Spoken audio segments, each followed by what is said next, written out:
ಮಾತನ್ನ ದರೋಡೆ ಮಾಡಿ ಹಣವನ್ನು ದೋಚಿಕೊಂಡು ಬರುತ್ತಿರಬೇಕಾದ್ರೆ ಸಿದ್ಧಾರ್ಥ್, ನೀನು ಅಲ್ಲಿ ಎಂಟ್ರಿ ಕೊಟ್ಟು ನಮ್ಮನ್ನು ಬಂಧಿಸಿದ್ಯಾ? ಸಿದ್ಧಾರ್ಥ್, ನಾಳೆ ನಾವು ಬೇಡಿಕೊಂಡ್ರು ನಮ್ಮನ್ನು ಬಿಟ್ಬಿಡು.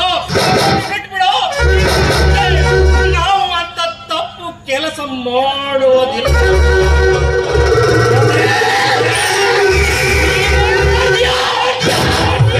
ಪೊಲೀಸರನ್ನ ಕರೆಸಿ ನಮ್ಮನ್ನು ಜೈಲಿಗೆ ಕಂಬಿ ಎಣಿಸುವಂತೆ ಮಾಡಿ ಮಳೆ ಗಾಳಿ ಚಳಿ ಎನ್ನದೆ ಶಿಕ್ಷೆಯನ್ನು ನೀಡಿದೆಯಾ?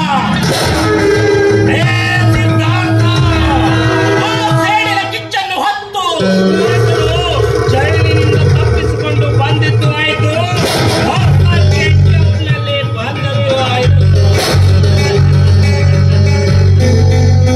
ಹಿರಿಯರು ಹೇಳಿದ್ದಾರೆ, ಹಾವಿನ ದ್ವೇಷ 12 ವರ್ಷ, ಆದ್ರೆ ಈ ಶತ್ರುಘ್ನ ಸಾಮ್ರಾಟರ ದ್ವೇಷ 3 ವರ್ಷ.